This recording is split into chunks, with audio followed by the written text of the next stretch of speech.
Hey folks, Wayne here with another good one for you today. And we're going to talk about a variety of different issues, few, and I think you might want to listen to this. So let's talk about it.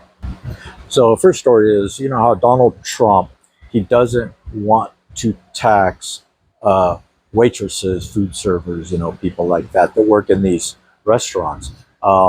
So I've had family members that were and still are servers at different restaurants. Like one of them works at a Denny's, and she makes buco bucks on a daily basis with huge tips. Well, the problem is um, our government, our federal government, it's the federal government charges her so much in taxes. They charge her like 35%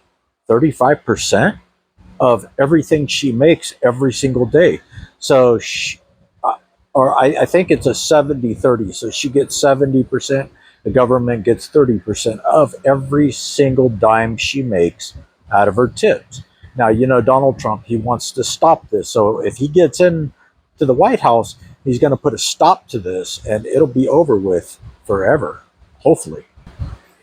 Now, what he wants to do is he's talking about uh, no tax on Social Security retirements, which is excellent because I know quite a few guys who have retired on and they get their Social Security, but they are taxed big time every year on their Social Security after you paid in all them years and paid all them taxes.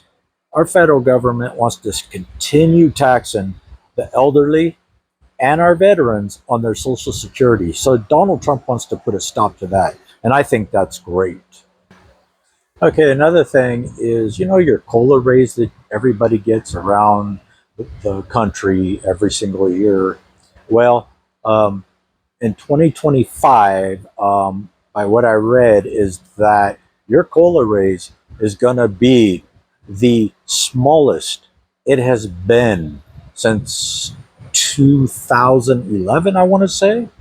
You'd have to look that up, but I believe it's since 2011. And this is crazy because as the cost of living goes higher and higher, it seems like our wages are getting lower and lower, or they're barely increasing a couple of pennies a month after they take taxes out of you, and or they're staying just about the same. So we're not making any stride in our living. We're actually going backwards. We're going back to the 1930s and 40s, guys. We're not advancing like we should be. Yeah, so we're going backwards. So that's something that you really want to think about on who you elect around the country today when you vote. Think about how we're going backwards and not forward. Donald Trump wants to put us forward because we're going backwards. And so that's one to think about. And another one, Sysco.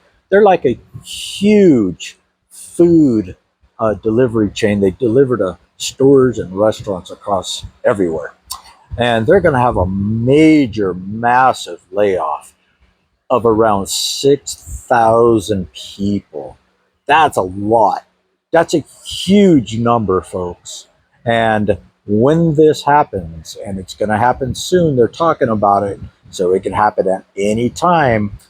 Unemployment's going to go up, everything's going to go up, truck drivers are going to be less, food's going to not be delivered as much to these restaurants, they're going to have to put their prices up. It's going to be a mess. And this is coming. It's going to happen because they're already talking about it.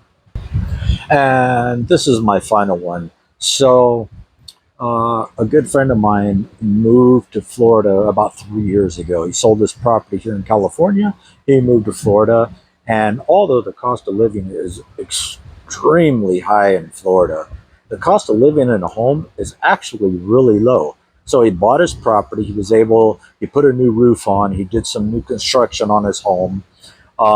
This guy has a lot of money, okay? He's worth millions. So He got his home insured. He lives in a great area. Unfortunately, yeah, he's bothered by the hurricanes they have over there, but he likes it. But me and him compared PG&E, my PG&E against his electric bill, and he uses over there. You have to use your air conditioning like 24/7 because if you don't, mildew and mold will start growing in your home. The walls will literally start getting damp and falling apart. So you have to use your air conditioning 24/7 over there. And his electricity bill, he showed me a copy of it. It was $200 for the entire month of him using his air conditioning, keeping his house about 75 degrees 24 hours a day. In California, your bill to keep your house at 79 degrees 24 hours a day, you're talking about maybe a $3,000 to a $3,500 bill or more just to do the same thing you do in Florida. So here in California, they are ripping us off on our electricity bill. Of course, I knew that. A lot of people already know that. But here's the deal. California, Governor Newsom just made a new, I don't know what you want to call it, but he just put out a new order that giving the okay for PG&E to raise our PG&E again here in a few months. So our PG&E, it just seems like every 2 or 3 months they're raising our PG&E. They're raising the dollar amount every couple of months on us, and it ain't going down. It's actually going up.